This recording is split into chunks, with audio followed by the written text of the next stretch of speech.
ሰላም እንዴት አመሻችሁ ውድ ኢትዮጵያውያን። ዛሬ ከመሸ በተለያዩ የዓለም ሚዲያዎች የኢትዮጵያ ስም እየተነሳ ይገኛል።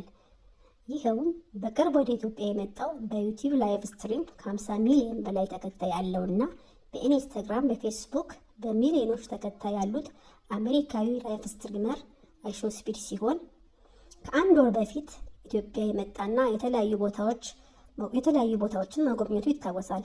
በተለይም የኢትዮጵያ ማለትም የአዲስ አበባ ጎዳናዎች ላይ የተዘዋወረ የከተማችንን ገጽ ለመላው ዓለም ያስተዋወቀ ሲሆን ከኢትዮጵያ ውጪ በተለያዩ የአፍሪካ አገሮች ተመሳሳይ ስትሪሞች አድርጓል። ሆኖም የኢትዮጵያን ውበት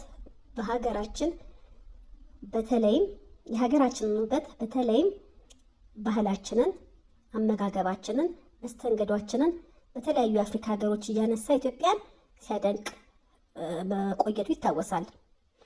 ሌላው በዛሬ ዕለት አይሾስፒድ በነበረው ቃለ መጠይቅ በተደጋጋሚ የአፍሪካ አንደኛና የዓለም ሁለተኛ ሞዴል ሀሴትን ሲያነሳ ሀገራችንን ብቻ ሳይሆን እንደ ሀሴት አይነት ውብ ሴት በአፍሪካም ሆነ በዓለም አላየውም ሲል በተደጋጋሚ ሲያነሳት አምሽቷል።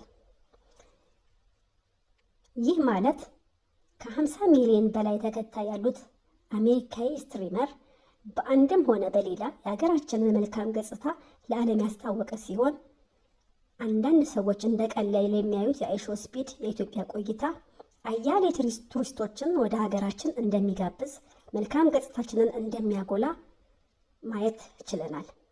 በዚህ ሁሉ ልናመሰግን የሚገባው የአዲስ አበባ ከንቲባ ክብርት አዳነች አቤቤ፣ የኢትዮጵያ ጠቅላይ ሚኒስትር ዶክተር አብይ አህመድ እንዲሁም በዚህ በኮሪደር ስራ ላይ የተሳተፋችሁ ውድ ኢትዮጵያውያን ሊመሰገኑ ይገባል። በተለይ ሞዴል ሀሴት እንደ ሀገር ስላኮራሽን እናመሰግንሻለን። እግዚአብሔር ኢትዮጵያንና ሕዝቦቿን ይባርክ። በሌላ በተመሳሳይ ዜና እስክንገናኝ ድረስ ጤና ይስጥልን።